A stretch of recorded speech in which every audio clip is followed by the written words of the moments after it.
Agroforestry nyamplung bioenergi and dekarbonisasi oleh PT Pandu Wijaya Negara. Legalitas kami nomor induk berusaha tentang pembibitan dan penanaman tanaman hutan. Kami juga sudah terdaftar di Bursa Karbon Indonesia dan Sistem Registrasi Nasional SRNmen Kementerian KLHK,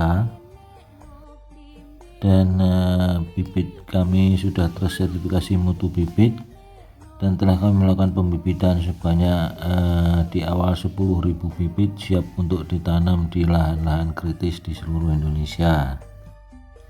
Problemnya sekarang yaitu perubahan iklim itu adalah emisi karbon. Dari mana emisi karbon itu? Dari sumber daya hayati dan sumber daya lahan yang rusak.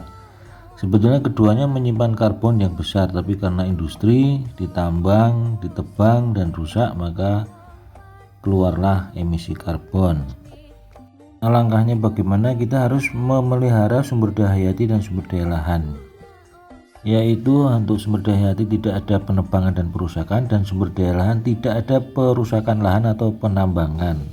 Untuk sumber daya hayati kita hanya menanam pohon dan menjaganya, tapi untuk tambang energi kalau di stop bagaimana? Apa gantinya energi? Kami sudah menyiapkan tumbuhan atau tanaman hutan yang menghasilkan energi non fosil, yaitu tanaman nyamplung. Membibit tanaman nyamplung unggul, varietas unggul, benih dan bibit mutu tersertifikasi ya. Itu bisa ditanam di lahan-lahan kritis Indonesia yang sejumlah 13 juta hektar. Bila mulai dari saat ini tahun 2024 kita sudah mulai menanam, membudidayakan tanaman nyamplung, maka tahun 2030 sudah bisa menanami lahan kritis yang sejumlah 13 juta hektar tersebut. Untuk apa? Untuk menghasilkan bioenergi. Jadi pohon nyamplung ini selain serapan karbonnya melakukan dekarbonisasi, juga menghasilkan energi untuk transisi energi di masa mendatang. Oleh karena itu kita harus menanamnya secara besar-besaran agar feedstock atau sumber bahan bakunya terjamin adanya. Kita perlu landscape ekosistem netral karbon, yaitu pemetaan guna kelestarian lingkungan, yaitu sumber daya hayati dan sumber daya alamnya dilestarikan, jangan diganggu gugat sehingga ada keseimbangan.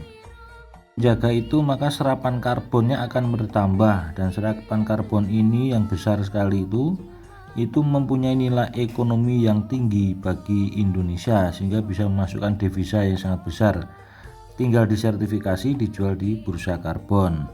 PT Pandu Wijaya Negara telah melakukan pembibitan nyamplung varietas unggul, sumber benih dan mutu bibit tersertifikasi, penanaman pohon nyamplung, serta target penanaman di seluruh Indonesia yaitu 12 juta hektar tanah lahan kritis. Jika perusahaan Anda menghasilkan emisi karbon, kami telah siap untuk menyerap emisi karbon Anda. Anda tinggal hitung emisi karbon berapa yang Anda akan serap. Anda bisa bayar kepada kami dan kami buatkan serapan emisi karbonnya. Proyek kami di awal menyediakan serapan karbon sejumlah 625 juta hektar di daerah Gunung Kidul, Yogyakarta. Hitungan ini berdasarkan jurnal penelitian Daud et al. Sebesar 500 ton per pohon nyamplung per tahun. Jadi menurut kami stop pertambangan di seluruh Indonesia, lalu sertifikasikan simpanan karbonnya, lalu dijual di bursa karbon Indonesia mendapat nilai ekonomi yang besar. Lalu energinya diganti apa? Diganti dengan minyak nyamplung. Maka segeralah menanam pohon nyamplung.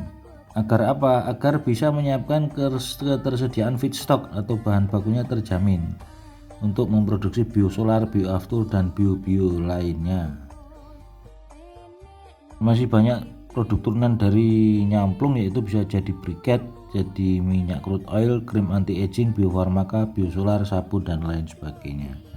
Oleh karena itu, dua sumber daya yang harus kita jaga, yaitu sumber daya hayati dan sumber daya lahan, tidak perlu dirusak. Dijaga, dibuat landscape ekosistem netral karbonnya, tidak dirusak, disertifikasi simpanan karbonnya dan dijual di bursa karbon untuk menambah devisa negara. Indonesia sangat besar simpanan karbonnya yang berbasis alam. Ayo segera tanam pohon nyamplung di daerah Anda untuk mempersiapkan Indonesia Mandiri Energi. Terima kasih.